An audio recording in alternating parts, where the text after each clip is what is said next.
My name is Myles Gosha, and my presentation is vaping, a public health epidemic. So, what is vaping? Well, it's an increasingly common trend that's prevalent among students, and it's the usage of an electronic cigarette to vaporize an e-juice, which is basically a substance containing nicotine. And while it was once considered safer than cigarettes, the safety is becoming a question based off chemicals being found in these e-liquids, e-juices. So how wide is this distribution and what are the implications of vaping? Well, within the recent years, e-cigarettes have had a dramatic, steep increase in usage, especially among young people. So in 2020, about 3.6 million middle and high school students reported using a vape within the past month. In comparison to 2017, this is a 1.8 million increase. So very steep over just a few years. And who is most at risk? What groups are likely to start vaping? Well, as seen in the previous slide, the youth are. And they're particularly vulnerable because of their developing brains. So nicotine exposure on a developing brain can be very harmful and impact memory, attention, learning, basically all aspects of cognition. In addition, respiratory conditions like asthma or chronic obstructive pulmonary diseases can increase the risk of vaping-related health issues. So it can increase the severity of the issues when vaping. Some relevant factors that play into vaping.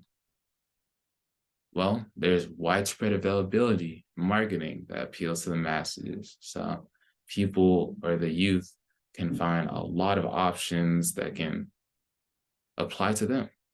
The perception of vaping being safer than smoking, a lot of people will start vaping because they think it's a safe alternative. It's not that harmful, when that's far from true. It actually can be very harmful.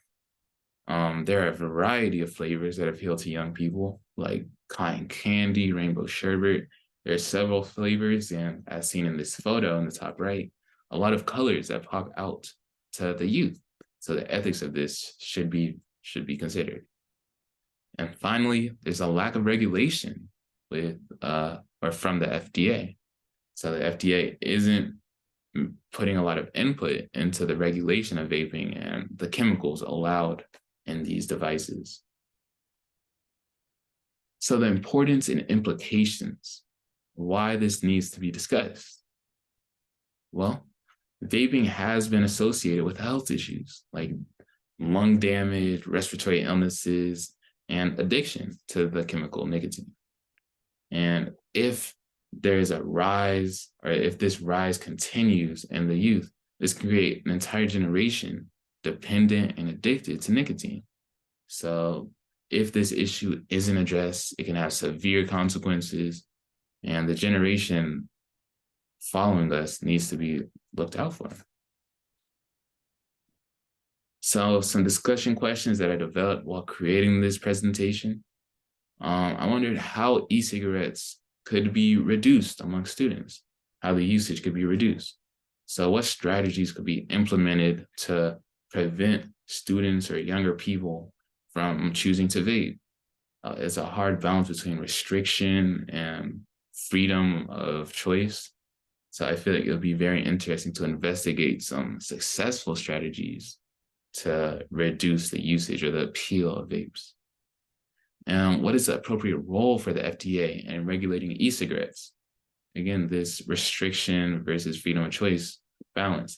I feel like the FDA could regulate the vapes a lot better with the amount of chemicals allowed.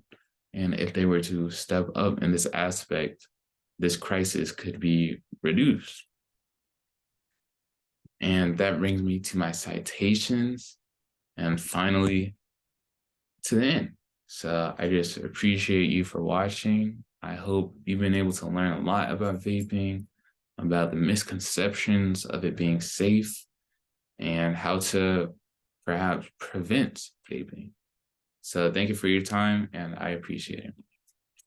Bye for now.